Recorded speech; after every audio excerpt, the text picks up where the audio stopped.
വളരെ എമർജൻസി സിറ്റുവേഷനിൽ മാത്രമേ അത് കൊടുക്കേണ്ട ഒരു സാഹചര്യം ഉള്ളൂ അവിടെ. ഇവിടെ അങ്ങനെ ഒരു സിറ്റുവേഷൻ ഇല്ല. അങ്ങനെ ഒരു സിറ്റുവേഷൻ നിങ്ങൾക്കറിയാലോ. ഞാൻ 3-ാം ദിവസം ഒരു ട്രീറ്റ്മെന്റും കൂടാതെ ഇന്ന് മുതൽ ആ കുട്ടി 5-ാം ദിവസം മുതൽ ഈ കഴിഞ്ഞ 10-ാം ദിവസം കുട്ടി മരിക്കുന്നത് വരെയും ആ ഒരു മുറിവിന് ട്രീറ്റ്മെന്റ് ചെയ്തിട്ടില്ല.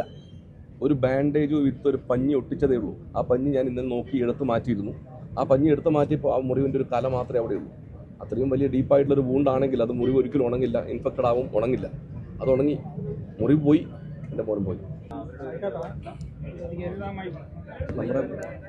നമ്മുടെ പൊതുവായ ഒരു ആവശ്യം ഒന്നും ഒരു പ്രത്യേകിച്ച് ഒരു കോമ്പൻസേഷൻ അങ്ങനെയുള്ളൊരു കാര്യങ്ങൾ വിചാരിച്ചിട്ടല്ല നമ്മൾ ഈ ഒരു ചർച്ചയ്ക്ക് പങ്കെടുത്തത്.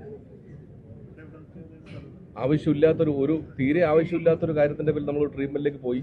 അവിടെ മൂന്ന് ഡോക്ടർമാരുടെ തീരുമാനത്തിൻ്റെ ഫലമായിട്ട് നമുക്ക് നമ്മുടെ കുട്ടി നഷ്ടപ്പെട്ടു.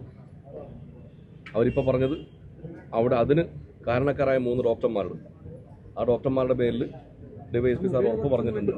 അവരുടെ മേൽ മെഡിക്കൽ നെഗ്ലിജൻസിൻ്റെ പേരിൽ കേസെടുക്കാം.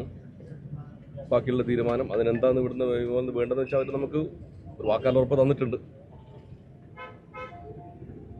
ഇനിയിപ്പോൾ ഇങ്ങനൊരു അവസ്ഥ ഇനി നമ്മളിവിടെ വന്നതും ചർച്ചയ്ക്ക് വന്നതും വേറെ ഒന്നുമല്ല. നമ്മൾ ഇങ്ങനെയൊരു അവസ്ഥ ഇനി ഒരു കുട്ടിക്ക് ഇങ്ങനൊരു തീരുമാനം എടുക്കുന്നതിന് മുമ്പേ അവർ ഏതെങ്കിലും ഡോക്ടേഴ്സ് ആലോചിക്കണം, തീരുമാനിക്കണം. ഒരു വട്ടമെങ്കിലും ആലോചിച്ചിട്ട് മാത്രമേ ഇങ്ങനൊരു ചികിത്സയിലേക്ക് പോകാൻ പാടുള്ളൂ. അതുകൊണ്ട് തന്നെയാണ് നമുക്ക് നമ്മുടെ കുട്ടി നഷ്ടപ്പെട്ടത്. അത് നമ്മൾ പറഞ്ഞിട്ടുണ്ടായിരുന്നു. അവരോട് സാറിനോട് ആവശ്യപ്പെട്ടു. മാനേജ്മെൻറ്റിന് അടക്കം അവിടെ ഇല്ല, അതിന് ഉത്തരവാദികളായ 3 ഡോക്ടേഴ്സിനെ എല്ലാവരെയും നമ്മൾ ആദ്യം പ്രതി ചേർത്തത്. ഇതിൽ ഇന്നോടെ അനസ്തേഷ്യ ഡോക്ടർ അഞ്ജലി പൊതുവാളിനെ മാത്രമാണ് പ്രതി ചേർത്തത്.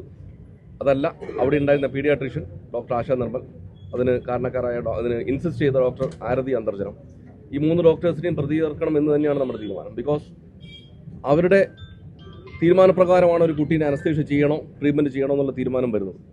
അപ്പം നിർബന്ധമായിട്ടും മാനേജ്മെൻറ്റും സാരമെന്ന് പറഞ്ഞാൽ ഇപ്പോൾ പോസ്റ്റ്മോർട്ടം ചെയ്ത ഡോക്ടർ പോലും ആ ടേബിളിൻ്റെ മുകളിൽ നിന്ന് പറഞ്ഞത്, അവിടെ ഇപ്പം പരിഹാരം പോസ്റ്റ്മോർട്ടം ചെയ്ത ഡോക്ടർ പോലും പറഞ്ഞത് ഇതിനാണോ സർജറി, ഇതിനാണോ അനസ്തേഷ്യ കൊടുത്തതെന്നാണ് പറഞ്ഞത്.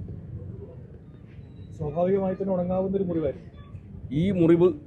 കുട്ടി മരിക്കുന്നതിന് 24 മണിക്കൂർ മുമ്പ് ഞാൻ കണ്ടപ്പോൾ ആ മുറിവ് ഉണങ്ങി. ബോഡി ഇൻക്വസ്റ്റ് ചെയ്ത ഡോക്ടർ സാറിനോട് ചോദിക്കാം. പ്ലാസ്റ്റിക് സർജറി ചെയ്യണമെന്നാണ് ഇവിടുന്ന് അതിൻ്റെ എമൗണ്ടും പറഞ്ഞിരുന്നു. അത് കുട്ടിയെ കാണുന്നതിന് മുമ്പേ ഇവിടുന്ന് വാട്സപ്പിൽ ഫോട്ടോസും കാര്യങ്ങളൊക്കെ കൊടുത്തതിൻ്റെ എമൗണ്ടും കാര്യങ്ങളൊക്കെ ഒന്ന് ഫിക്സ് ചെയ്തിട്ടാണ് ബാക്കി ട്രീറ്റ്മെൻറ്റ് വരുത്തിയത്. ഉറപ്പ് പറഞ്ഞത് ഈ 3 ഡോക്ടർമാർക്കെതിരെയും അവർ യാതൊരു തരത്തിലുള്ള സംരക്ഷണവും അവർ കൊടുക്കില്ല, പുറത്താക്കും എന്നുള്ള നടപടികളെ കുറിച്ച് പറയാൻ അവരായിട്ടില്ല. അവർ പറഞ്ഞു അന്വേഷണം നടത്താമെന്നും DYSP സാറും അതുപോലെ തന്നെയാണ് പറഞ്ഞത്. ഈ 3 ഡോക്ടർമാരുടെയും പ്രതി ചേർത്ത് അവരെ 3 ഡോക്ടർമാരെയും ഇതുവരെ അവിടെ കിട്ടിയിട്ടില്ല. അവർ ഇപ്പോൾ വിളിച്ച് കിട്ടുന്നില്ല, ഫോൺ സ്വിച്ച് ഓഫ് ആണെന്നാണ് ഇവർ പറയുന്നത്. പിഴവ് സമ്മതിക്കില്ല ഒരിക്കലും. നിങ്ങൾക്കറിയാലോ, എന്നെപ്പോലെ നിങ്ങൾക്കും അറിയാം, ആരും പിഴവ് സമ്മതിക്കില്ല. പണത്തിന് വേണ്ടി തന്നെയാണ് സാർ, ഇത് വേറൊന്നുമല്ല. പണത്തിന് വേണ്ടി നമ്മളെല്ലാവരും ഉൾപ്പെടെ നമ്മളെല്ലാവരും ഇതിൽ ഒരുപോലെ പാടുന്നു സാർ. ഒരിക്കലും എനിക്ക് എൻ്റെ അറിവനുസരിച്ച് നമുക്കിത് കേസ് ജയിക്കാൻ പറ്റുന്നതെന്ന് തോന്നുന്നില്ല. കാരണം നമ്മളിത് കേസ് ജയിക്കണമെന്നോ ഒരു കോമ്പൻസേഷൻ വേണമെന്നോ വിചാരിച്ചിട്ടല്ല ഇവിടെ വന്നത്. കോമ്പൻസേഷനോ അല്ലെങ്കിൽ ഈ കേസ് ജയിക്കുമെന്നുള്ള ധാരണയോടെ അല്ല നമ്മളിവിടെ വന്നതും. നമ്മളെ കുട്ടീനെ കിട്ടുമെന്നുള്ള രീതിയിലാണ് നമ്മൾ പോയത്. അത് കിട്ടിയില്ല. ഇനി അതിലൊരു തിരിച്ചില്ല. ഒരു ഹിസ്റ്ററി ജസ്റ്റ് പറഞ്ഞിരുന്നു അവരോട്. മറ്റ് ഹിസ്റ്ററി നോക്കാനോ കാര്യങ്ങളൊന്നും അവർ ആവശ്യപ്പെട്ടിട്ടില്ല, ഇങ്ങോട്ട് ആവശ്യപ്പെട്ടിട്ടില്ല.